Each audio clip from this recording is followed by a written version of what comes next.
afternoon and welcome to the Steakhouse. Dan Vaughan with you. Time for another big Wednesday show right here. We open up the doors, sit back, relax. It's that time of week again. It's time for the Kansas City T-Bone Steakhouse right here on Facebook Live, YouTube Live, and gosh, I'm sure somewhere else too. Here we go. Let's cue the open in 3, 2, 1. We're on the air.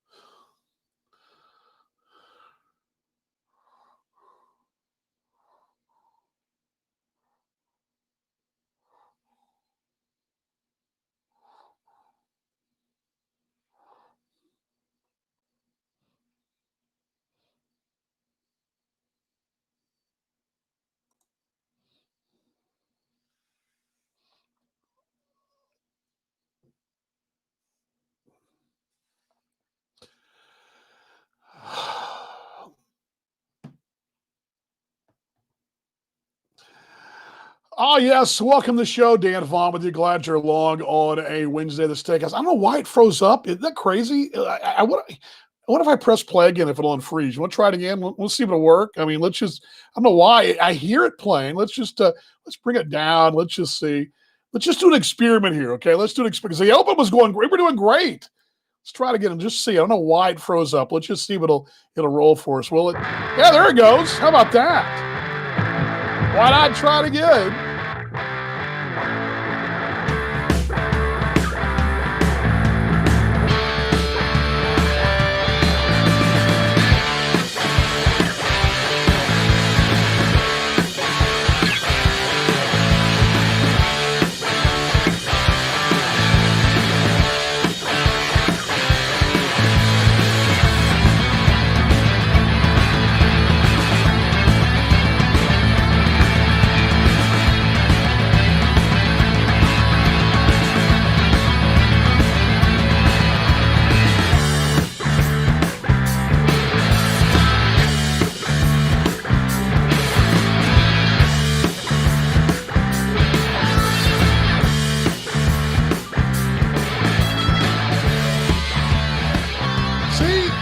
It worked. I don't know why it was doing that. I'm not really sure what's up with that. But anyway, glad you guys are along. Welcome to the Steakhouse. Sit back, relax. The doors are open. The open sign's on. I got the tablecloths out. Got the knives and forks ready to dig into an association-friendly show here. Of course, the Kansas City T-Bones edition of the Steakhouse. And basically, just in case you've never seen us before, good to see you guys out there. Some of you guys, Derek, former Railcat out there. And my mate over in Australia as well. Good to see Luke as well, one of my sidekicks up there in the Indiana, Michigan area. In case you're wondering what we're doing here, we're talking T-Bones baseball, the American Association. Kansas City, one of the teams not playing this summer, but we're still trying to stay as focused as we can in covering some of the highlights of the league on a weekly show, along with covering some of the T-Bones perspectives and the news and notes of the T-Bones. And believe me, we got plenty of news and notes this week. Really one big thing coming up on the show. Nathan Miller, Miller time, we like to call him. He is the head groundskeeper, director of stadium ops. The gentleman really, if you want to talk about behind the scenes, he is behind the scenes, but also he's also out in front because his field's out in front of everybody, including right now the Kansas City Royals. He's going to join us and stop by, and we're going to visit. Where's the steak and where's your invite, mate? Yeah, right, exactly. It's baseball steak. It's baseball steak. But yeah, your questions and comments as well. By the way, if in the latter part of the show, if you feel like it, I'm going to go ahead and pull this down here. Let me bring this back down here. And the latter part of the show, if you want to chime in personally, you have a message or something you want to chime in, you can do that on the link right there. I'll even get you in the green room. So anybody wants to wait around another half hour or so, I can bring you on the show. If you want to just chat T-Bones or baseball in general. If not, the chat line's open. Questions and comments are right there for you. I'll put them on the screen for you as well, and we'll get your comments, questions, thoughts, and all that about the season, T-Bones, whatever in the American Association.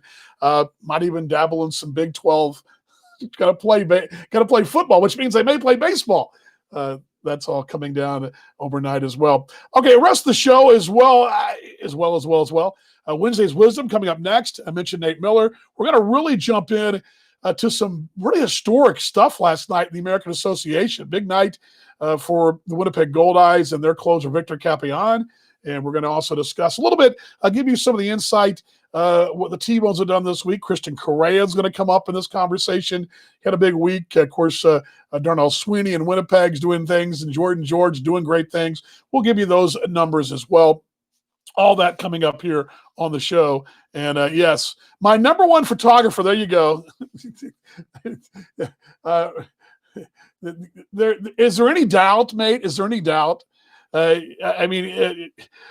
Trey does phenomenal work in Australia, and I'm telling you, I can't tell you how many times, mate, I've seen photos online, or the photo well that we have online that we share in the Australian Baseball League, mate. Can't tell you how many times I've said, "Dang it, that's a good shot. Dang it, and it's all you, mate, all you."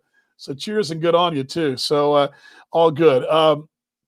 How is the baseball in the States? Good question. Before we jump into Wednesday's Wisdom, I will give you the answer I gave on Talking Baseball Australia last week. If you're grading Major League Baseball, it's incomplete, probably flunking the class. I mean, let's just be honest. I mean, if you can't play your games as scheduled, besides anything more than the weather. I mean, the weather, and it's got to take a real gully washer to not play Major League Baseball. I've seen in Chicagoland, when I was there living in Chicago, it would monsoon during the day, and they'd still play at Wrigley that night, and that's how good these big league grounds crews are. But as a whole, Major League Baseball's dropped the ball because they cannot get the whole schedule played because of this whole pandemic. They've had players sent home because they violated team protocol on the road. You've got players doing that. You've got teams as a whole going out and having a good old time on the town, and spreading to the clubhouse and the visitors clubhouse. And so you've had, all these, I think last week we talked about this on Talking Baseball Australia, what a mess the schedule was. And really Major League Baseball's one more outbreak away from saying, well, you know what? You're going to lose 20 games. You're just not going to play those 20 games. And how they decide what happens, it may be an expanded postseason.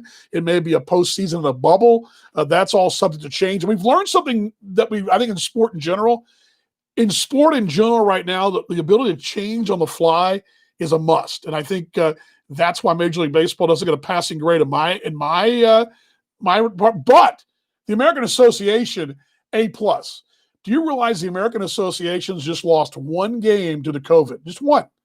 And you would think the Major League Baseball, with all their protocols and bodies and resources, will be able to knock this thing out. But it's the little American Association that is just the little engine that could. That's so far getting their 6 teams upright. And now with St. Paul returning last week to going home, St. Paul, Chicago, Milwaukee, all playing home games, you got to say thumbs up, heads up, whatever, big time. Yeah, what a great word, gully washer. Yeah, you guys like that? So again, it's a mix of grade. How many people can you have in the grounds? Right now in the American Association, they're limited to about 1,000 fans, roughly. It depends on each ballpark, but it's roughly 1,000. In St. Paul, for example, they've done a phenomenal job of blocking off the sections and allowing only so many people in each section, so many people from each family. I don't know what the protocols are for the suites and their club level, but I know on the ground. And if you look at the games online, we're going to show you some highlights in a few minutes. You'll be able to look in the background. It does look a little sparse, but again, this is a social distancing thing we're doing right now. I mean, you got a crowd of at a Friday night in St. Paul of 8,000. It's going to be 1,000 or so, roughly 1,500 on a Friday night. That's just the way it's going to be. But the protocols are having to kind of bring things down there a bit. But yeah, let's see here. Not all fans, MLB. I again, what you're seeing, and what you're seeing what the MLB do. I mean, yeah, you're seeing the games on TV. We're seeing them, empty seats, cardboard cutouts, some exciting games. There was a game over here in Texas over the weekend where there was a home run off the old Jose Canseco home run off the head. It was the first 4-base error we've seen in Major League Baseball ever. And his bad news Bears type play. You're seeing some exciting stuff, but in general, if you can't get your games in, if you can't get those games in and as scheduled, that's a problem. And the American Association has done that. And a big tip of the cap to them. Let's see what else we got here. I'll get these up on the got here. Yes, 25%, I believe. Although the rumor is that there is a rumor that Cincinnati and other cities, Texas and Houston being others, that may allow small crowds into their ballparks. Now, how they do that and who gets those tickets and what kind. I mean, the resale value on a seat to at least in Globe Life Park, the new ballpark in Texas with the retractable roof that no fans have seen as in person, that place, that ticket resale value may be out of the roof. I mean, I don't know if they even go that route or not, but there's talk of that happening. I was watching the game. There were fake cardboard cutouts. Some clubs have done a great job of raising some funds and putting it to different charities by fans sending in their picture, and the team does a cardboard cutout. The donation goes to charity. I know Kansas City, the Royals have done that. Texas has done that as well. Some of those cities have done a phenomenal job with that. As a matter of fact, our mate Baseball Brit over in London is actually was one of the cardboard cutouts at the K at Kauffman Stadium in Kansas City. Sitting next to Patrick Mahomes' cardboard cutout. So all that was very good stuff. Let me blow through a couple more here before I get to Wednesday's wisdom here. The fake people in the crowds is pretty funny. Let's see here. What's GM? Limited concessions, too, for the few fans. Yes, but at least they're playing. And all reports I've had, again, as far as the grade, talking to Kevin Luco with This Week of the American Association, broadcasters, fans, people, and just watching the games, watching guys like Steve Schuster, the play-by-play man from Winnipeg, whose team is constantly on the road, and Sean Aronson, who's back home in St. Paul, watching those guys and hearing them talk, Jack Michaels in Fargo, hearing them talk, it sounds like, and it looks like, except for the crowds being smaller because of the COVID restrictions, that things are going well, and I'm so happy for them. So all good. Good to see Kyle Oakes out there as well. Everybody chiming in here in the Steakhouse. Dan Vaughan with you on a Wednesday. You're joining us on Facebook Live, my channel, and also on my YouTube channel as well. I've thought about putting this back on the T-Bones, and I may just do that next week because we've kind of pulled that away because of really more than anything else. I was afraid that it would cost me my furlough pay. But anyway, we'll get to that down the road. Okay, Wednesday's wisdom. Last week we talked about this, right? We talked about the baseball. In Wednesday's wisdom, there's a part of our show where I break down something historical, or maybe it's a saying, it's been poetry. And we talked about the pandemic of 1918. We've done a lot of that. But Wednesday's wisdom, this is on the history of the actual thing we talk about, the baseball. The Rawlings, see it right there, the Rawlings. This is an official American Association baseball. I took us through 1910. Remember, I was telling you guys last week that back prior to 1910, and really from the founding of baseball, this thing right here, this thing that we see pitchers rub down, which is probably hereditary that they've rubbed them down like this for over so many years. Back in the day, and even in the 1900s, the spitball, the spitter, spitting on the ball was commonplace.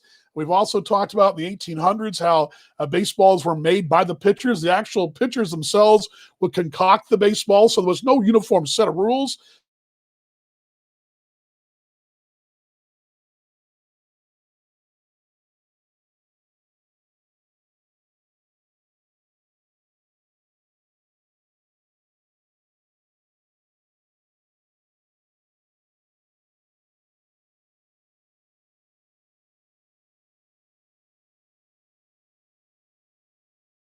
The World Series is when this whole thing, the baseball, I'm going to give you one more here.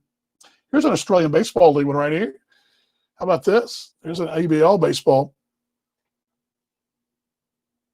ABL. This one is signed by my good friend Lockie Dale. That's who this was signed by. But again, the history of these things. In 1910, in the World Series, John McMurray, head of Sabres baseball research research committee in 2011, noted that this was research that Sabre did. Of course, Sabre is the Baseball Historical Society record holders. These guys are the ultimate baseball fantasy folks, the original behind the numbers kind of folks. And that in the 1910 Fall Classic, the league introduced a new baseball that was cork-centered rather than rubber. Now, in the 1900s, around 1901, 1902, most baseballs, even though they unified them in the late 1800s, they started to use that the more rubber center. It was a rubberized baseball, and it gave it a lot of bounce. Remember, I mentioned that the 1870s, 1880s, the ball had a lot more float to it, a lot lighter feel off the fingers, and so a lot more breaking stuff. You put a little spit on that ball with a lighter core, that thing would flutter. When it got that rubberized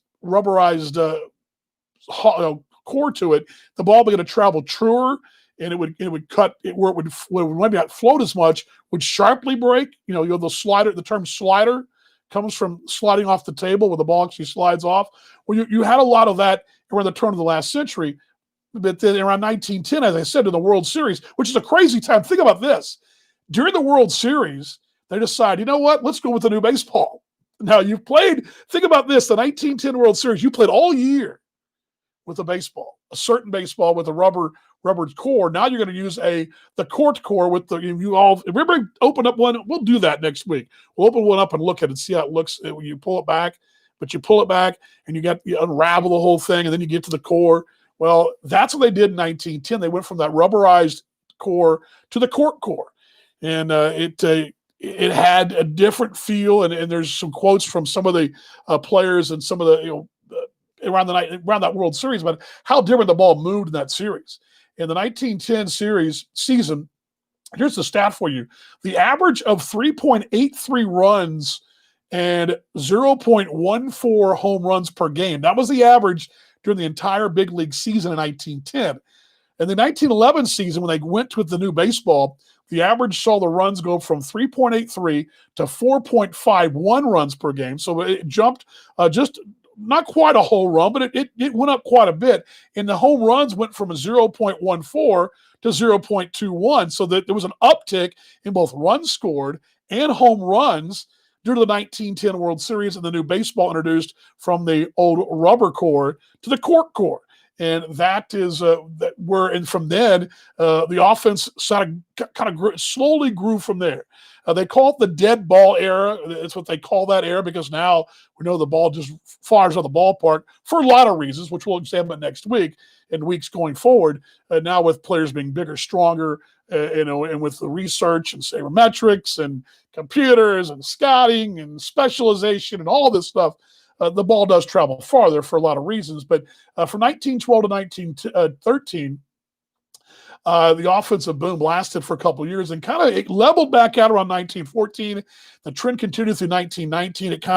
It slowly rose. We're going from that 3.83 runs per game to 4.51.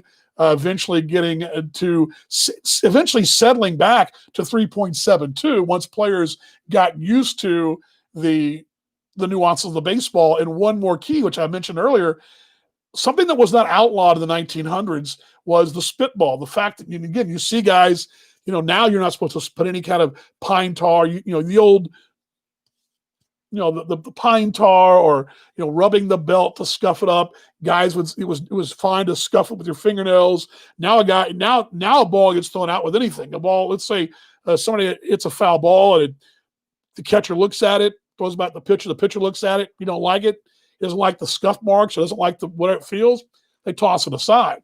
Back in those days, anything was game. It didn't matter. You could spit on it, you could scuff the baseball, you could do whatever. So one reason they believe that, yes, the offense slowly rose in 1910 and then dropped back down again was because pitchers also back in those days were crafty. The crafty lefty is where that term comes from, where they would spit in the ball, rub it down, a file in the back pocket, whatever you want to use, that's what they did. And that was part of baseball back at the turn of the last century. But Sabres, John McMurray chalked up the decline of offense, the new trend that was also popular, and it was just scuffing the baseball, and that the spitball was legal, and that it was fine to do that. No one, you never would have seen a manager in the dugout go, hey, now you see a guy go check the baseball and toss the baseball aside. That wasn't the case in 1910, but the evolution of the baseball going from the rubber center to the cork center from 1910, the offensive rose for just a short time. Offense rose for a short point, but then we call the dead ball era. It's both the ball adjustments and the pitchers who had a free reign to do what they wanted to the baseball helped keep us in the dead ball era until a latter point of the last century, which we'll talk more about the baseball and the evolution of this great thing in our great game next week on Wednesday's Wisdom. So that's Wednesday's Wisdom for you right there. Glad you're along here in the Steakhouse. My name is Dan Vaughan. Time I have a little cup of iced coffee here. I had this great brew this morning. This is good. Refreshing on a summer day. Triple digits here in the Metroplex. Let's catch up here. Let's see what I missed here. Yes, I did. Let's see. Is that the ground on wheels? Is on wheels if the game is good? I don't know if that's the one you're thinking of, to be honest with you, but there is a couple ballparks like that where they can remove the stadium turf. The video froze up. Sorry about that. Did it freeze up on you guys? Am I frozen? Sorry, guys. Am I frozen? Frozen? No, I guess I'm going. All right, all good. Sorry about that. Anyway, you guys, I think we're going fine. So thumbs up. We're rock and rolling, right? Okay, good. All good. Let me do a little work here as we close this out here. Again, busy night in the association. The American Association rolls on. Last night was a historic night in the league from a standpoint of guys that, and it actually has a T-bone connection here. Do you guys remember, and I know I just see Cheryl out there. I'm sure she'll remember, but a gentleman by the name of Chris Regas pitched for the T-Bones, 14-15, pitched the American Association for a number of years. Sioux Falls, a longtime independent guy. I believe now he's coaching, pitching coach at Augustana College, I believe. That's where he's at now. Anyway, last night, Victor Campion of the Winnipeg Goldeyes took the all-time saves record from Regas. Regas set that in his career, mostly a starter with the T-Bones in one season. I guess that would have been the 14 season, but he played extensively. Like I mentioned, Sioux Falls and Kansas City throughout the association. He was the guy that had the numbers. I was going to pull his numbers up. I think I had them. Let me just pull those up for you real quick, guys. Bear with me here. What was that? I'm trying to get his baseball reference page. Let's see here. Illinois native. His last year in the league would have been Sioux Falls in 16. He didn't have any saves there, but he had 2 saves in 15 at Kansas City. He had 22 saves in 14 with the T-Bones, and then had let's see here. 30. He had a 30 save season in Sioux Falls that's an awesome Sioux Falls. That's the 08 Sioux Falls team. I believe they won the association with Pat Mahomes Sr. on that club, right? Yeah, that's that 2008 team we talked about before. The Canaries are in the playoff hunt again this year, but that's the story there. So Regas was your guy. He led the association all time in saves until last night. And the second game, the doubleheader against Fargo Moorhead up there in Fargo. Now, Fargo is the home ballpark, but they're not the home team. Winnipeg serves as a home team. Campion pitched a scoreless bottom the 7th. His 71st save last night, breaking the 70 save record held by Chris Regas. It was in a tough spot. Actually, Brennan Metzger was at third base. He let out the inning with a single, stole second, was at third with 1 out, I believe. And I'm going to give you, actually, I believe that's the story. Campion, he got they met. It was actually a play made before this final play I'm going to show you that a pop-up that was for out number 2. So he comes in, he's got runner at third base, chance to take the all-time saves lead in the association. Here's the call from our mate Steve Schuster. Let me bring this down for you guys too, if you don't mind. Let me bring this up, and let's thank our mates from the American Association right here. And here is last night's final out of the ball game to give Victor Capion his record-setting 71st save of the American Association. Here it is, and bring the volume down. Let's go ahead and roll this for you last night. Capion comes set. The 0-2 pitch, hit in the air to center field, coming on Maroney. Maroney's there, makes the catch, and the ball game is over. Victor Capion has set the American Association's all-time record for saves, and the Goldeyes hang on. Capion comes set. The 0-2 pitch, hit in the air to center field, coming on Maroney. Maroney's there, makes the catch, and the ball game is over. Victor Capion has set the American Association's all-time record for saves, and the Goldeyes hang on to beat the Redhawks 4-3 to gain a split of tonight's doubleheader at Newman Outdoor Field. Congratulations to Victor Capion, who cements his place in the American Association record books, his 71st save all-time in the American Association, and the Winnipeg Goldeyes get back into the win column with an exciting win here tonight in Game. Yes, and I love what Steve said right there. And I think you find this sentiment throughout the league that people love this guy, Victor Capion, and I think he's one of many quality individuals in our league. But when you have a broadcaster speak, and I saw this tweet as well this morning from the Goldeyes and from some of their folks, just all raving about what a great guy he is. And congratulations to Victor Capion for the record-setting 71st save of the American Association, as he is now in the record books by himself, supplanting former T-Bone, Sioux Falls Canary, and others, Chris Regas, and a little T-Bone connection there. But congratulations. That's the big news last night from the association, seeing that. And yeah, the word is wow, and no doubt about it, as Victor Capion getting the, I see the hashtag. That may be the hashtag wow. Yeah, how about it? Yeah, hashtag wow. That may be it right there. Again, here on the Steakhouse, glad you're along on your Wednesday, talking a little baseball, continue in the association. I tell you, we've got a month left. They actually end this thing a month from last Monday. The 10th was Monday. September 10th is the final day of the season. It's a Thursday. We got a barn burner. We've got a fun race right now. Just checking those standings right now quickly for you in the league as of last night. It's still Winnipeg, and I got to tell you, Winnipeg playing. Remember, the Winnipeg Goldeyes are not playing any home games. Andrew Collier, as I mentioned, some of the great folks in Winnipeg. Andrew, who was talking what a great job Victor Capion did as well. But Andrew, a good mate of ours, a big friend of ours in the association. He's the GM of the Winnipeg Goldeyes. Goldie's gone. They're not playing at home the rest of the way.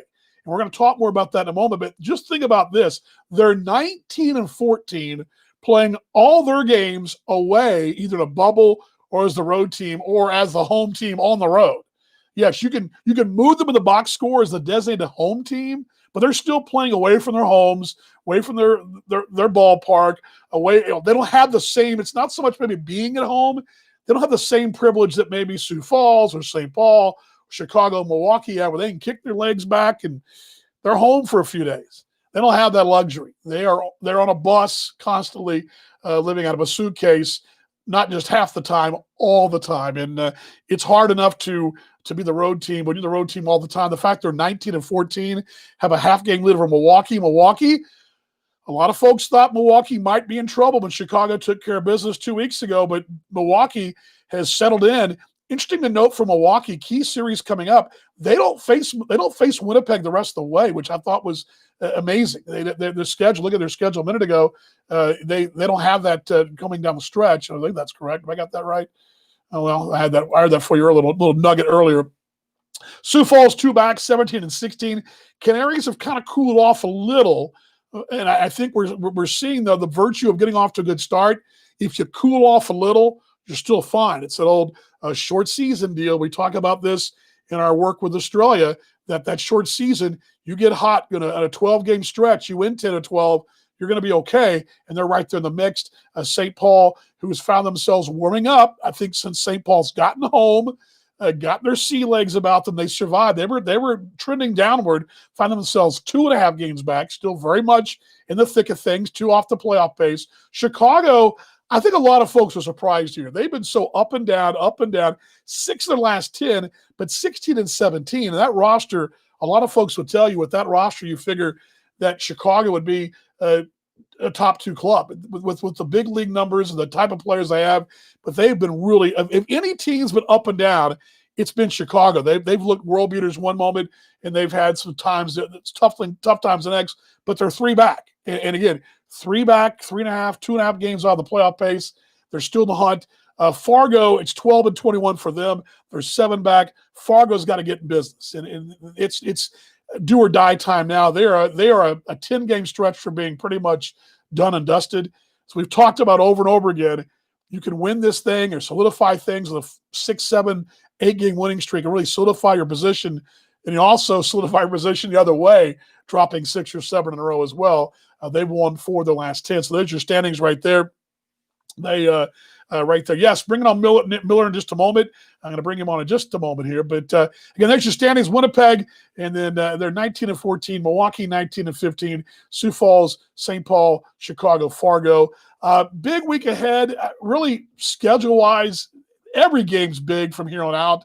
I just thought it was interesting to see that Milwaukee doesn't have to face the top team in Winnipeg. So this is going to be fun to watch Winnipeg and Milwaukee kind of watch each other.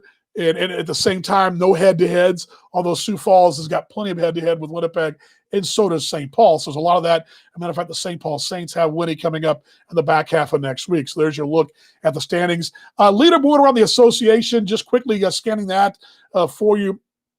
Team batting total, Sioux Falls leads the league at 285. They also lead the league in homers at 30 actually second home runs at 38. Chicago leads the league in long balls, 53. Team pitching wise, Milwaukee a 4.04, the lowest earned run average in the association. As far as individual leaders, Alay Lago leads the plate, 379 for Lago. Mikey Reynolds, former T-Bone with St. Paul, second, 344, also former Adelaide Giant in the Australian Baseball League. Roy Morales checks in at 4th in the league, 329, former T-Bone there and current T-Bone with Sioux Falls. And then looking down, let's see, Darnell Sweeney is 9th at 313. Also, pitching-wise, just quickly checking your leader, Dave Holmberg with a 2.59 earned run average leads the league. Looking, Frank Duncan, the T-Bone in waiting with a 44 and a third works innings this year, 3.70 earned run average for Winnie. He's 4-2. He's 9th in the association. Checking in Darnell Sweeney, 7 home runs. He is 4th. The league leader is Victor Roach of Chicago with 14. Wow. Boy, somebody needs to sign that guy to play in Australia, don't they? RBI lead is Dane McTomshka, Sioux Falls with 30, Kyle Martin with 30 at Winnipeg, right there with him.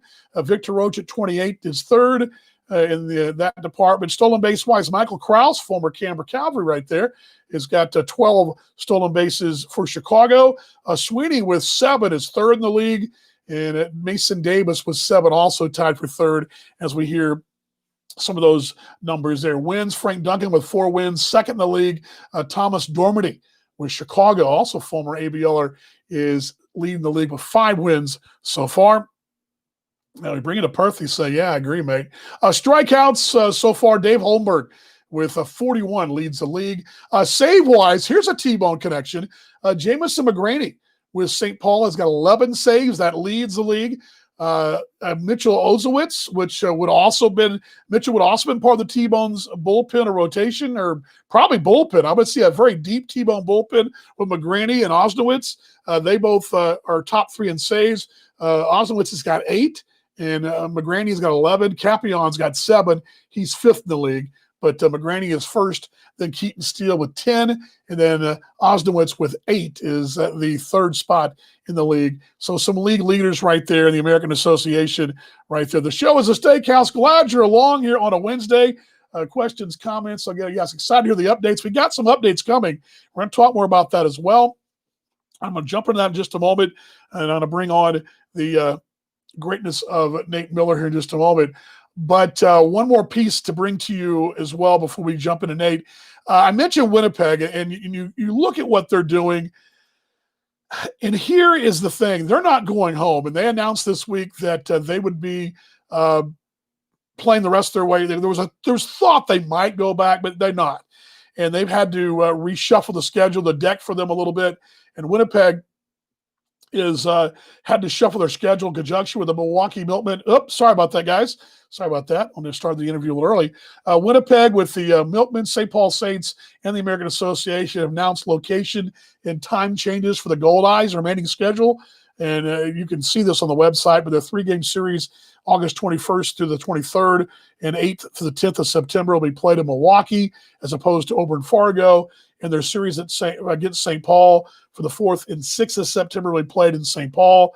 They were originally scheduled for Newman Outdoor in Fargo, but this way Winnipeg will go play these games at those ballparks. They'll be the home team.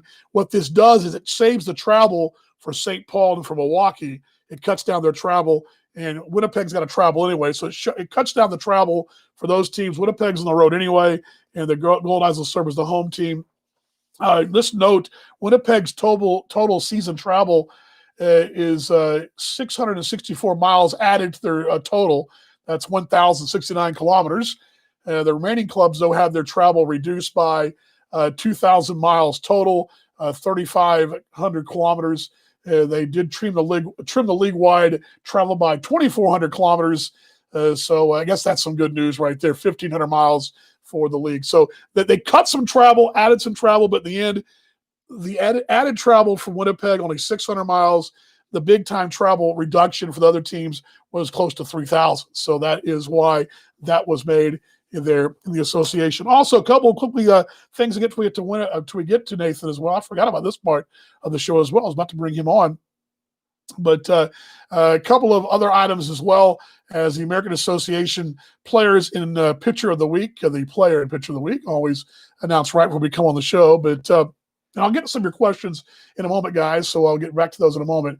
But player in Pitcher of the Week, the player of the week was Logan Trowbridge of Milwaukee. The catcher, 7 games this week, went 7 for 22, hit .318, a double, 2 homers, 7 driven in. He also had 4 walks on the week as well, hitting .282, 2 homers, and he had a big 16 RBI week so far. Not a week, but 16 RBIs for the season. Helped push Milwaukee into second place. Had a big week where he homered in 2 ball games. Did Trowbridge, and I'll pull that up for you right now. Little cover video of Trowbridge, but Trowbridge having a very big week for those Milwaukee Milkmen, and had homers in 2 ball games, 2 back-to-back ball games. There he is going deep. That's a good-looking ballpark too, isn't it? Right there. Love that ballpark. I'm looking forward to checking that out next year. But Trowbridge going yard twice this week, and a big part of why Milwaukee's still hanging in this thing. And Milwaukee, check out how they hand off the handoff there at third base. Instead of doing the high five, they hand off. Watch this one right here. When you watch this home run against Chicago. I want you guys to watch this little shot here. Watch him round third. Watch him get a handoff from the third base coach when he rounds third. It's pretty funny. Just check this out. Here we come right here, courtesy of the American Association. And here we go. Show it. Come on. No, it didn't show it. All good. Well, anyway, you're going to see it again in a minute. In a few minutes, you're going to actually see this in a few minutes, but I'll give you guys that shortly. But there you go. That's Logan Trowbridge is the player of the week, pitcher of the week in the association. A guy and one of those guys that could very well be a rising star in this league. Jake Zokan is the pitcher of the week in the association. Had a big week for them. Sioux Falls Canaries, that is. The Sioux Falls Canaries, a lefty there. Let's see here.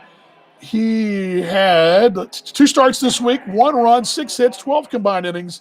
Allowed 1 run or fewer in 4 of his starts this year. 4 of his 7 starts this season. First Canary to get the honor this year as well. The Gold Eyes. And he is a 28-year-old left-hander, 9th-round pick for the Mariners in 13. Reached as high as AA in 2015. And he is having a solid year for those Sioux Falls Canaries. And again, the pitcher of the week is Jake Zokan of Sioux Falls. Congratulations to Zokan. Again, a no decision, hard luck one right here, and a loss to the St. Paul Saints. But again, a solid season so far. He is your pitcher of the week, and there's your announcements from the American Association players and pitchers of the week right there. So that's your American Association numbers for the week.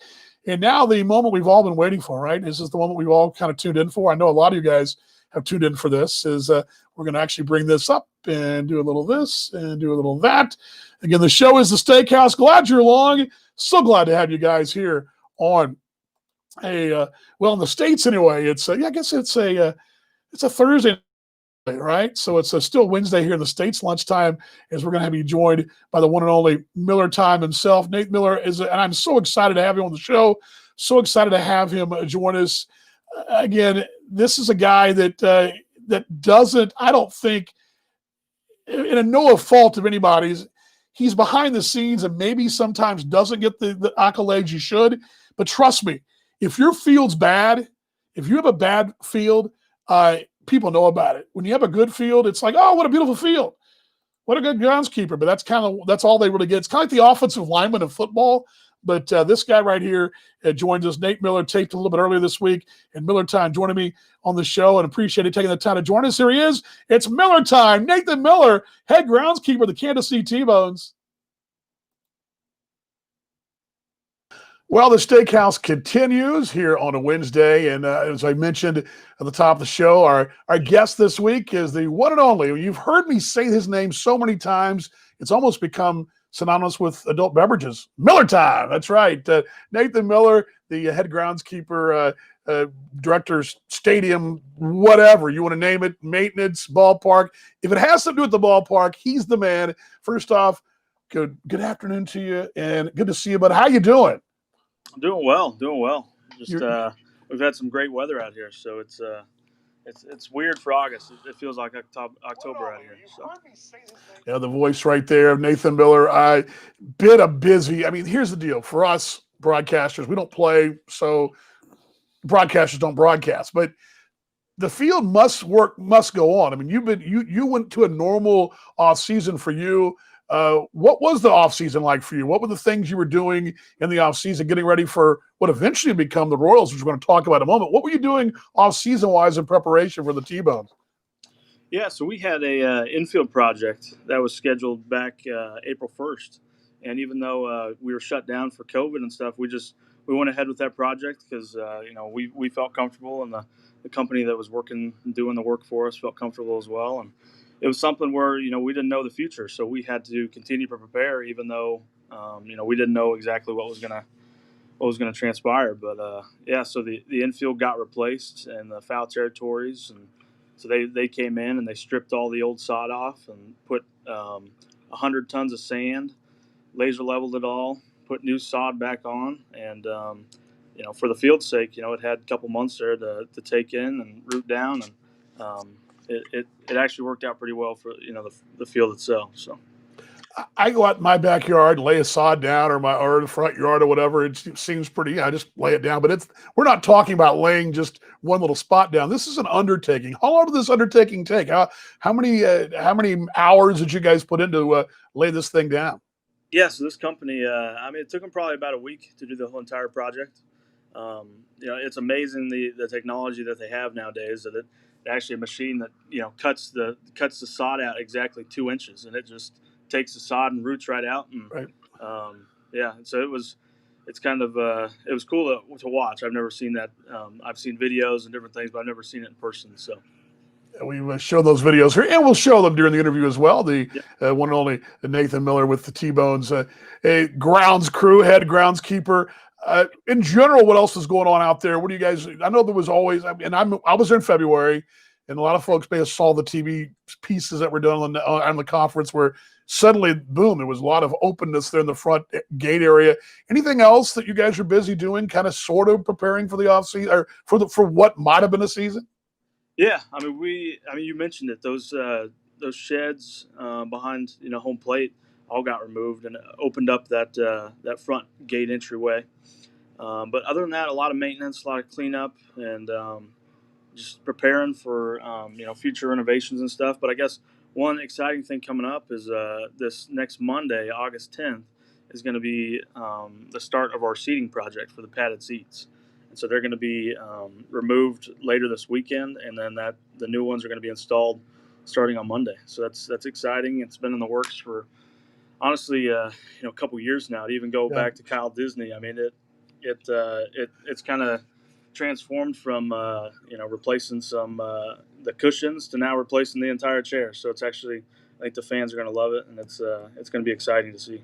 Moment of silence for Kyle Disney, one of the greatest police of all time. I love that guy. I miss him. I know he's doing well. I actually messaged him the other day. All right. I'm the manager here, and I'm making the call. I'm making that call in the bullpen. Suddenly, we go from really kind of in idle. I mean, a lot of nothing. I mean, you were busy, but it was really nothing no games to put on, no tournaments, no high school, no T-bones. Suddenly, boom, the call comes in. Oh, by the way, the Royals are going to use the ballpark as a taxi squad. What was that call like when you got that? Hey, by the way, this is going to happen. What was the emotional excitement for you there? Maybe it was excitement.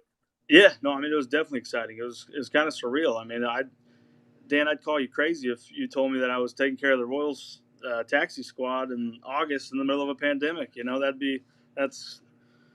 everything that's transpired over the last year, here at the T-Bones. I mean, it's surreal. And obviously, I'm from Kansas City, born and raised here, so I was a diehard Royals fan. And you hear the names over the years of J.J. Piccolo and Scott Sharp, even through the World Series runs, and even before that, even bad Royals baseball. You heard the names, and even some of the coaching staff that I get to interact with on a daily basis are guys that I grew up watching. So it's kind of surreal, and yeah, I mean, it was exciting when I first got the news. Chris came to me first, and because he knew that I'd be the one that would be dealing with this every day, and we kind of came up with a game plan, and so I knew about it early, and it was definitely exciting, and it's been great. So. You're watching the Steakhouse here. Dan Vaughan with you, along with Nathan Miller, the head groundskeeper of the Kansas City T-Bones here on the show. And I'm so excited for you and for Chris Brown, for the entire T-Bones family. I want to walk fans through, and I want to get your comments. I keep saying this every show, every week. We had a heck of a last 12 months. I mean, go back to last September. The team was for sale, all the press things that came up. We're orphans, and suddenly here comes Mark Brandmeier's crew. They buy the club. We go through the offseason. We're all getting fired up. You mentioned you were doing this offseason work, looking forward to having a great playing service. Boom, here comes the pandemic, and we sit and wait, all these little bits of bad news. We're pushing the season back, pushing it back some more. Suddenly, boom, we're going to play, but not without you guys. You're not playing. It's been a punch in the gut year. I mean, we've had some punch in the guts. Finally, this is some really good news. I mean, I try to explain this to the fans. I want to get your comment on that. How good a news is this to have, and a good feeling to have the Royals? This is a huge deal for our ball club. I mean, because we've had a lot of punch in the guts, and now, boom, something good to happen. Your thought on that? Yeah, no, I mean, it's definitely good, and it's definitely good for Kansas City, Kansas, and the T-Bones, and credit goes to Chris too for having that relationship, and they came in here and knew that we had a good facility and a good playing surface, and I think it's been a good partnership. So, and yeah, I mean, even just listening to the Royals game the last week, I mean, we get mentioned a lot, even during the game, even if it's just nonchalant. They just mention a player over at the site and happen to throw in T-Bones in between. Yeah. And then, even like yesterday, J.J. Piccolo was on the pregame show for the Royals and mentioned me and Chris and the ballpark, and and so it's good for the T-Bones. So yeah, I heard that on the radio station as well. I actually tweeted that out, and really good stuff. How does it differ for you? I mean, you have a pretty standard routine for the T-Bones games. How are the Royals? Is there any differences that you've got to do that you have to prepare for that are different than the T-Bones games or T-Bones workouts? Yeah, especially in my role. I mean, since there's not much going on, obviously inside the ballpark, I've been a lot of hands-on down on the field, and the rest of the stadium, obviously, they're using the clubhouse and different things, concession. But other than that, I've been mainly down on the field, and so it's been It's definitely different from a T-Bones game. The hours have been a little bit shorter, but I mean, as far as their usage on the field, it's kind of interesting because they don't have enough, position players to field, two teams. So they're playing themselves, and watching them, they might be missing a left fielder, some innings just because Right. they don't have enough guys to do it all. So it kind of reminds you of almost like a high school, uh, you know, workout or training because they do some early work and they do some batting practice and then they have an inter squad game. And some days they just have pitcher, catcher, hitter, and that's all. And no fielders, and so it's just kind of it's different. But and we're more hands on because they sometimes take breaks throughout the day, so we'll go out and drag it and water it and try and get it ready and keep it in the best possible condition for them. So. Tell us about your crew. You got a good crew. Chris Brown mentioned to me the other day that you have a great crew. You want to brag on those guys a bit? Good bunch of guys. Yeah, no, they're great, and so I got a crew of 4 right now, and 2 of them have just joined us recently, but 2 of them have been here several years now, and they're great. They're phenomenal. They've been working really hard, and they're improving every day. So definitely the field wouldn't be here if I didn't have a great crew working with me. So you mentioned too that the seat thing. The seats are the pads and all that. Any other plans for next year? Looking forward to 21. Anything that you got? Any little pet projects you got up your sleeve? Or you kind of waiting and see? I mean, there's been a lot of discussions on different renovation items, and there's definitely a lot in the hopper. Right. A lot COVID, delayed a lot of things, and but yeah, I mean, it's definitely exciting, and it's definitely I think the fans are going to love it when everything starts coming to fruition, and we'll get there eventually. We just got to make it through this tough times, but got to. Yeah, I no doubt about it. Final thing, you had a busy off season. I mean, a lot of people, not just the off season on the field, but off the field. Congratulations. What was your off season like off the field? Can you let us a little tidbit of how that was? 'Cause I know you did a little traveling, but there was a reason behind it. Yeah. So me and the wife, we got married back in January, and we've been together for 9 years now, and we took a honeymoon to Cabo, Mexico, which was great. But then right when we got back, COVID hit, so Yeah. we were in LA when the NBA canceled and everything went down. But it was we had a great time before that. So, but it was it was an interesting off season and obviously different and a lot of personal things going on. But it was awesome and everything's going great. So. That's awesome. Congratulations. Hey, I'm so happy for you, Chris Brown, the entire staff. This is really good stuff, and I'm happy for you. Go Royals, even though, well, I mean, I got to cheer with somebody. My Rangers are so bad, I got to wear a mask to watch them. Yeah. That's how bad they are. So I guess go Royals and go T-Bones and go Miller Time. Appreciate you, my friend. And hey, you survived. You did great, man. You're a star. Yeah, appreciate it. It's always a great time talking. There he is, folks. That's right there. That's Miller Time. Nathan Miller. Glad he took the time. He's busy. I mean, this is a guy that it's going to be a slow summer, but not so much with the Royals every day, and with, of course, the taxi squad. A big tip of the cap. And I mean this so much. It's been such a rough 12 months. I think of it in just the normal things that have been going on with COVID. But think of your workplace, wherever it is you work, whatever it is your career is, and things have gone the way they've gone. We went from perhaps being drug across the coals in the media. There was a lot of, even amongst our own fans, who were making comments and things about our own future. I mean, this is what I do. This is what I do for a living. That's what Nathan does for a living. The T-Bones are what we do for a living. And then thankfully, Mark Brandmeier and company come in and buy the club and take us, onward. And we think things are going great. And here comes the COVID deal. And we're waiting to see what's going to happen, how we're going to do it. And eventually we wind up not playing, and we're all hanging our heads. And some of us are working part-time. Some of us aren't working.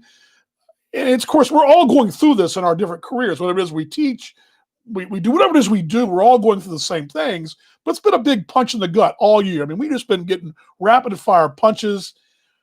And to finally get some good news. And I couldn't be happier. And I say this a lot, and I mean this 100,000%, whatever math number you want to use. I am so happy for Nathan, for Chris Brown, the entire organization. It's been an ass whipping the last 12 months. And to finally get some good news and something you can say, hey, look at us, we're doing something positive. I'm so happy. I couldn't be, I can't say it enough and how important this is. So if you're a T-Bone fan and you follow the club there in Kansas City or wherever you follow the club, you should be very proud of what they're doing and what Nathan's doing, what Chris Brown brought to the table, bringing the Royals taxi squad in, who could have very easily gone to Omaha, gone down to Northwest Arkansas, could have gone there. They didn't. They came to T-Bone Stadium, and there's a reason for that. And that's something to be really proud of. And I'm so happy for Nathan. Thanks for Nathan for joining us as well. All right, guys, a couple things to talk about too. A question being asked, and this is a very good one. I get this a lot. Can you buy T-Bone's gear? Yes, you can buy T-Bone's gear. I will tell you this, though. It's going through a bit of a metamorphosis. We've got a new logo, some new colors, and there's some new merch coming. Of course, with the whole pandemic and with some of the just the things that have been going on, that's kind of slowed just a bit. I do know there are plans going forward, especially with the new website unveiling, which was about, 3 months ago. They're going to put on there some merchandise coming up down the road. I don't know the exact date of that, but it's coming. It will be coming. They will be very aggressive in some new merchandise, new caps, new things of that nature. That all is coming. But when it does come, I will make sure, mate, I'll make sure you get, I'll bring you a box over when I come over, okay? How about that? All right, I'll give you a goodie box. I always bring a goodie box to Australia. All my Australia mates know this. There's actually T-Bone's, Perth Heat players who actually have T-Bone's jerseys I brought over as Christmas presents. So, and fans as well. So I'll make sure I have a Danny Claus box for you guys when I come over next year. Thank you very much, Christy. Good to see you out there. You're an inspiration. I can tell you that. And to my wife and I, you're a huge inspiration with what you do. And yeah, a deal. See, I just get on the list. Get on the list. Okay. Show's the Steakhouse. Glad you're along on a Wednesday. What are you guys up to? Again, if you want to chime in, I will put this up. Of course, the chat line's open, but you can I'll even open the guest line up if you want to jump in the virtual green room. I don't know. It's funny. I'm watching me, but my mouth looks like it's okay. I guess I'm back on. I don't know. It's funny when you watch yourself on screen and I'm looking at myself, and I'm scary enough as it is, and it's just funny. Okay, let's continue the show. I do want to go back to this part of the show. I mentioned you're going to watch some funny rounding third stuff. This actually comes from a T-Bone connection, and one of my favorites has had a pretty dadgum good week. How about Christian Correa had his first 2 home runs this week, and I'm going to bring Christian's highlights up. His first 2 long balls of the year. How about some audio from Milwaukee, too? Let's do that. Do that for you. How about this? Christian drives one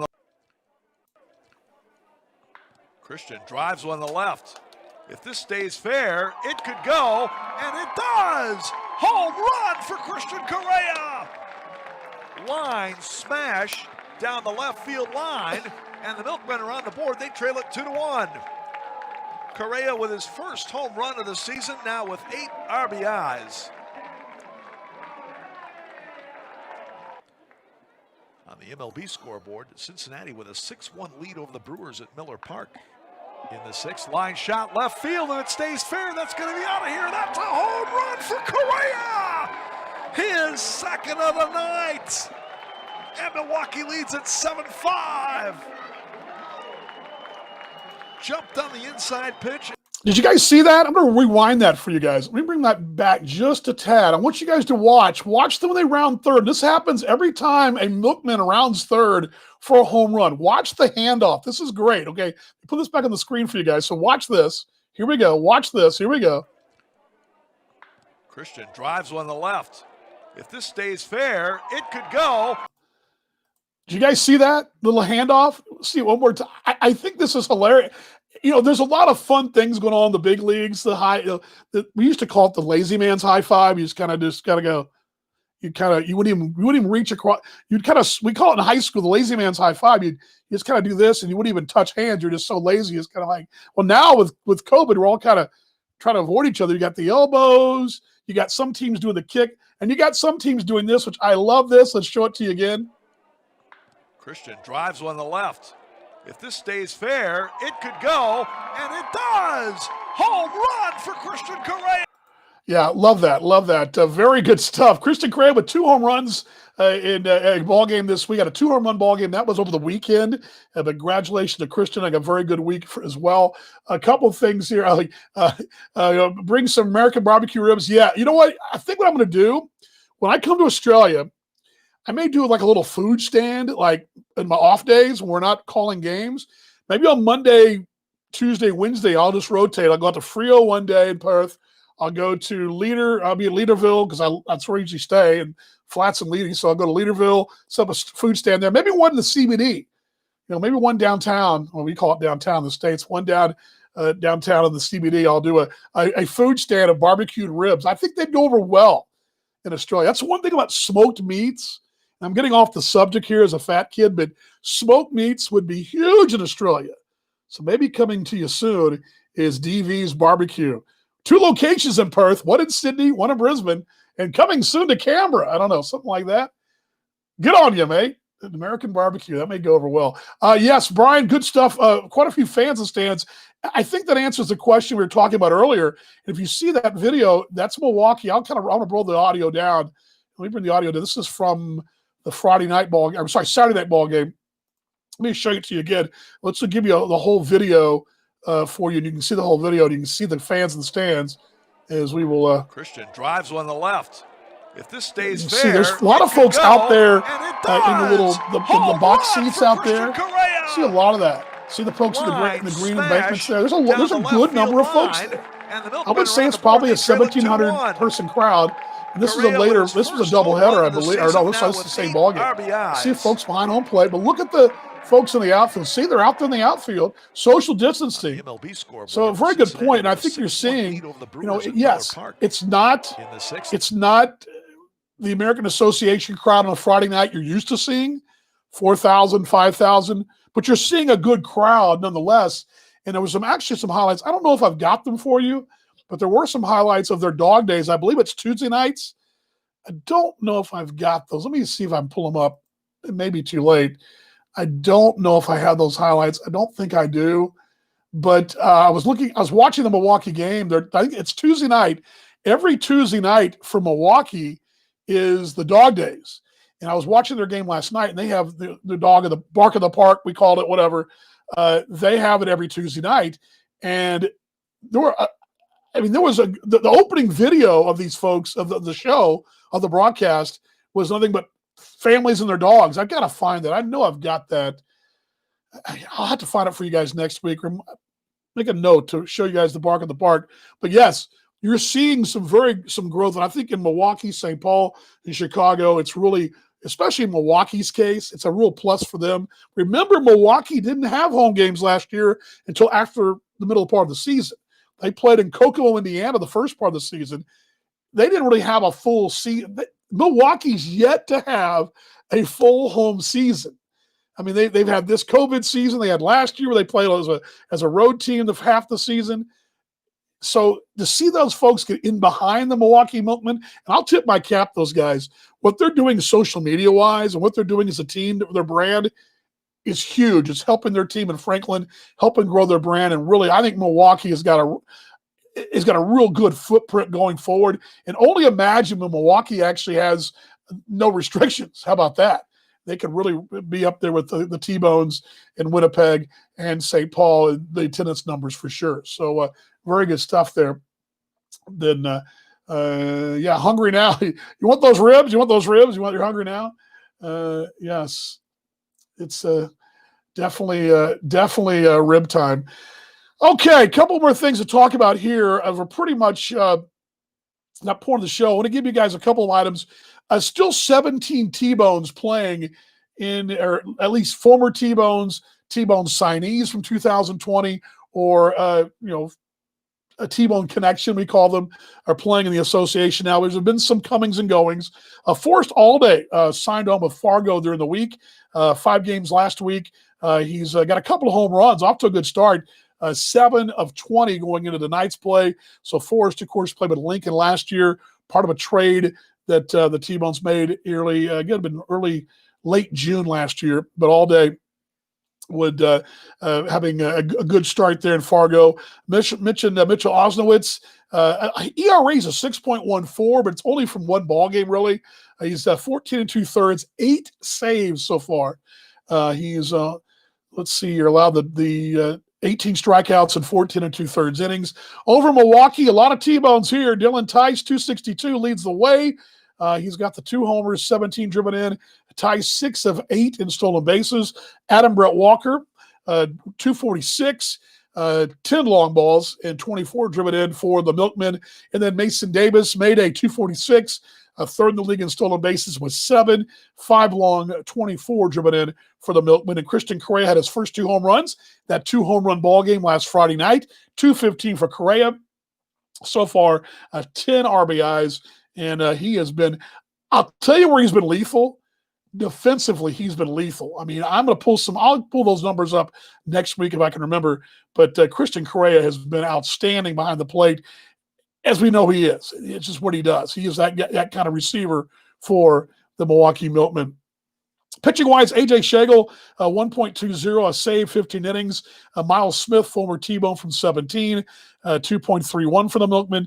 And then Dylan Baker has a 6.19 in 16 innings and 13 strikeouts. No 0-1 record in 4 starts for them. Auburn Sioux Falls, LA Lago, 379, leads the association. 1 home run, but 21 driven in. And so far this year, 4 stolen bases. Roy Morales, since coming over to Sioux Falls, 320 for the season. He's batting 329. Roy with 10 RBIs so far this year, combined at both Winnipeg and Sioux Falls. Morales getting a lot more time by the plate. Clint Coulter, who's catching for Sioux Falls. I didn't realize this. He has 8 pass balls. 8 pass balls. Some staffs, some teams won't have 8 pass balls, all their catchers combined in a season. And that's one reason that they have, besides the offense of Roy Morales, Roy's also there to solidify defensively, and he's been playing both first and catching. He's playing every day for those Sioux Falls Canaries. Ryan Brett, 277, 3 homers, and actually 1 homer, 3 RBIs in 22 ball games. The hero of the postseason as well from 2018. And then Mikey Reynolds over in St. Paul, 344. Mentioned him, second in the league right now. And then Jamison McGrady at 281, 11 saves, second in the association. Over in Winnipeg, you've got Darnell Sweeney, 313 for Darnell, 7 homers, 23 RBIs, 7 stolen bases. He's got MVP-type numbers. You look at MVP numbers, he's got them. A guy that's across the board. Steady, top 5 in dang near every category, steady across the board, 11 doubles as well. Jordan George, his average has dropped at 206, but he's still getting on base at a nice clip of 320. And he's also got 4 home runs, 15 driven in. And so far he's kind of cooled off average-wise, but he's still getting on base. And looking at his numbers, he's walked 18 times, which is, I believe, 3rd in their team, probably 2nd on the Winnipeg Goldeyes. Then Frank Duncan, pitcher Frank Duncan, former Jayhawk, 4-2, a 3.70 in 41 1/3 innings. And there's your T-Bones numbers right there. A couple of things to give you, too. You may have seen these in the video with Nathan, but I'm going to give these to you as our T-Bone report continues here on the Steakhouse. These are some fresher pictures that I don't know if you saw. I want to give them to you. Here's a photo right here, if I can find it for you. There we go. Right there. This was in the video, but I want to give it to you a little fuller screenshot right there. That's the work that was going on this week right there at the stadium. See, they're taking out those seat backs, putting in the new seat backs with the new green cushions. Those new green cushions will look, you saw them in the video, they look something like this, as I'll pull those up for you as well. They look not a lot like, they look exactly like this, as we'll bring that up for you. There we go. They look just like this. That's the green cushion right there. courtesy. That's a photo courtesy of Chris Brown. Actually, I believe this is from Chris Brown, but both the first shot was from Miller Time. That's from Chris Brown. A big thank you to those guys, but I'll be putting some more of those photos. Let's see if I get anything else. I just got a few more as well, and I didn't have a chance to do this and put them on the show, but I'll put those on Twitter here shortly. A couple more shots as well. Let me give you one more if I can find it here. Well, here's one of the seat cushion as well. And here's what good shot of the cushion. Those are the new cushions going in right there on the seats, and that's going to look really good at T-Bone Stadium. So a lot of really good things going at T-Bone Stadium. Besides the Royals doing their thing and the taxi squad, you're also seeing the renovations continue toward 2021 with the T-Bones will return with vengeance, trying for a fourth straight playoff appearance and another division title. We'll get back to the normal part of the T-Bone season. Okay, our T-Bone's quest, how you name it. Oh, by the way, I didn't bring this one up as well. This is one I probably should have brought up earlier. I meant to tell you guys, and we're talking about T-Bone's connections. I mentioned Victor Capio on the top of the show with the Winnipeg Goldeyes, how he had broke the all-time saves record in the association. Well, that did belong to this gentleman right here. I found this in the archives. Here is Chris Regis and his T-Bone kit, the lefty right there. No, that's from 2014 when he was actually starting. But Enriquez actually had 79 saves in independent ball. If you count his Northern League saves in Gary, he actually has 79 overall in indie ball. And so Capion's still got a few more to go, and I think he'll get there. But it may be next season actually get to Regis's indie ball numbers, but he's got to be right up there. His indie ball saves leader, but again, to see Chris Regis supplanted by Victor Capion earlier in the week, and actually last night for those Winnipeg Goldeyes. All right, time for questions, comments, rounding third, heading for home here in the Steakhouse. Glad you guys are along on your Wednesday, and I'll give you guys a chance to catch up here. Good to see Tracio heading off to bed. Don't blame you, it's a little bit late there in Australia, and glad to have you join us, though. See you soon, mate. The heat is on. That's right, those Perth Heaters. Looking forward to having them in the ABL in 2020. By the way, we're going to have Cam Vale on. I'll talk about that in a moment. But Cam Vale, the CEO of Baseball Australia, will join Paul Morgan and myself tomorrow night on Talking Baseball Australia, baseball's best mate. But time for questions and comments. I'll leave the line open for a moment. And if you guys do want to jump on, the green room is open as well. You can jump on the green room. I'll give you a chance to chime away personally on the green room and in the green room and come on the show for a couple minutes, or fire away. Got your questions and comments as well. And I'll give you guys a couple minutes here to fire away any questions, comments that you might have about the T-Bones and the American Association. Sorry about that, guys. I was trying to pull up the folks joining us on the chat over here. But what you got? Line is open. It's your time to answer, and I ask away. So this question was, do you think the MLB will send team to Oz once we open up Australia? I think if things will trend the right direction in Australia, you're going to see more major league players. I don't know about teams, but I think big league players, you're already seeing the former big leaguer Manny Ramirez, Felix Hernandez have both expressed interest in playing in New Zealand, which New Zealand, if you did see the news today, overnight locked back down again. They had one COVID case and they locked back down again, but they've basically eradicated COVID in Australia and New Zealand. Australia's still got some major issues in Victoria, but yes, I think because winter ball may be the first time baseball returns to normal. A lot of guys who opted out. There's some fringe guys and some prospects. You're going to see some more 40-man guys in Australia, assuming, this all assumes now, that you can travel across the country and the quarantine is either relaxed or lifted and you're able to travel back and forth across the country and the league goes forward. Those are all loaded questions, but yes, that is a good question out there. Anybody else? Questions, comments on the show here on the Steakhouse? Glad you guys are along here on your Wednesday. Coming up, of course, anytime we have anything breaking news-wise, I break it down for you right here on the show with the type this to you guys. There we go. I break it down the show on my Facebook page, YouTube, and my Twitter page as well. Of course, the T-Bones, you can follow the T-Bones at tbonesbaseball.com and on Facebook Live. This will be repurposed on Facebook in a moment. I'll actually relink it. You can go to the T-Bones Facebook page and watch it as well. So if you're watching this on the Facebook page later on or on my YouTube page, you're wondering, how can I get this thing? Well, A, subscribe to me on my YouTube channel. That'll get it. And B, check out the T-Bones page about 1 o'clock or so after the show's over. You'll catch it as well on the replay on Wednesdays. But on the live version, you won't catch it until we're back on the T-Bones page again. But that'll be coming up shortly. But all good. Last call on questions, comments. Photographer out. Good deal. Have a great stream. See you tonight. Here we go. And Perthy, photographer out. There you go, mate. Last call on questions, comments. Again, I'm glad you guys are along and hope you're doing well. Don't forget, tomorrow at noon, we will bring you I know it's not the best timing, probably. It's probably a show you're going to probably drive by and maybe sort of come by for a few minutes, stay a bit, and then leave. And I'm fine with that. I don't have any problem with that. But I'd love for you guys to stop by for a moment or two. But the T-Bones Greatest Hits show comes up again tomorrow. It's on YouTube Live. Let's pull that up for you guys here if I can find it for you. Oh, I know where it is. Sorry about that. This is something I didn't do earlier, but I guess was kind of do a little, there we go, thumbs.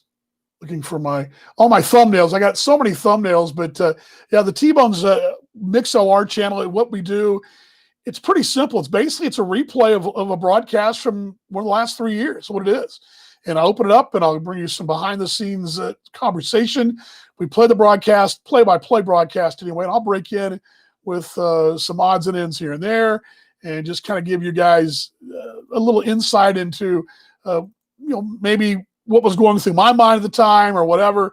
And it's going to be on the T-Bones Greatest Hits, and that'll come your way tomorrow at noon on MixLR. There it is. Go to MixLR. It's MixLR. There you go. Right there, MixLR. And you can check it out right there. And the T-Bones MixLR. Let me put that on the screen for you. There you go. You'll see that. You can check it out tomorrow. MixLR. The T-Bones Greatest Hits from the vault to you tomorrow at noon. Goes from about noon to about 2:30 or 3. And we'll replay a T-Bones Greatest Hits. I haven't pulled the game yet, so I'm not even sure what the game's going to be yet. And I do believe it'll have a very meaningful meaning. Is that the right word? It'll be a meaningful show because they're all important shows, right? So it'll be tomorrow at noon. Of course, you can join me tomorrow night, Thursday night in the States, 7 p.m. Central Time, 8 a.m. Western Australia time on Friday for Talking Baseball Australia. It's Baseball's Best Mate, and it's a show that I'm very proud of. My mate Paul Morgan and I have been really growing this thing over the last couple of years, and it's a labor of love to a degree, but we love it. We love talking baseball from that Australian point of view, and it's definitely you're like, baseball in Australia, is that possible? Yes, it's very possible. It's very possible we have baseball in Australia, and very possible that it's a lot to talk about. So we'll be talking tomorrow, and really tomorrow, look at it this way, from tomorrow's standpoint, from the shows, I'm pulling this up for you guys, tomorrow's standpoint, that the Talking Baseball Australia, we go, this is my favorite one, Baseball's Best Mate. There we go, Baseball's Best Mate tomorrow. The show is going to feature Cam Vale, and as I mentioned, he's going to give some insight into when the schedule may come out, what the schedule might look like, and what the plans are from the ABL. So if you want to find out about winter ball, and you know somebody wants to learn more about winter ball, this is going to be a show. This is going to be the equivalent of the baseball commissioner of Major League Baseball coming on our show. This is what this is. So it's a big deal tomorrow, and that'll be again 8 a.m. in Western Australia, 7 p.m. tomorrow night, Thursday night here in North America. Again, thanks to Nathan Miller, Miller Time, Steve Schuster, the American Association TV. By the way, you guys should be checking that out. If you aren't, you're missing out. You should go to American Association TV. There we go. There it is right there. AA Baseball TV. That's where all those broadcasts are. You can check out. And also, you can catch this interview with Nathan as well. It'll be up there as well on our Steakhouse Bites. It'll be under our T-Bones page. By the way, I'm bragging on the T-Bones, but we've got video up there despite us not playing. But we're still trying to produce content for our fans and for fans of the American Association. Of course, you can follow me on Twitter right there at Dan Vaughan Jr. Love to have you join me. You follow me on Twitter, I'll follow you back, and would love to hear from you guys. Also, Instagram is the same, Dan Vaughan Jr. as well. Would love to have you guys. Again, thank you for joining me. Sorry we didn't get to we missed some of your questions and comments, but again, we're on next week, noon Central Daylight Time with the Baseball Steakhouse. And again, just a big thanks to everybody. One thing I keep saying, and I want to remind you guys of this every time, because I think it's very important that we show some love. We continue to show empathy to each other, and most of all, love to all. Let's all virtual hugs to everybody. Virtual hugs to you. Virtual hugs to all the T-Bone fans, all you baseball fans. Much love to you. Let's be kinder. Let's be better. Let's show more love. Let's show more empathy, and let's show ourselves to be better people when we come out of this thing, which we will come out of it at some point. When we do, let's be ready to rock and roll and show some love and show some T-Bones love as well. All right, until next time, thanks for joining me, everybody. And again, as we always say, good night, Sizzle, or in this case, good afternoon, Sizzle. See you guys next week on the Steakhouse.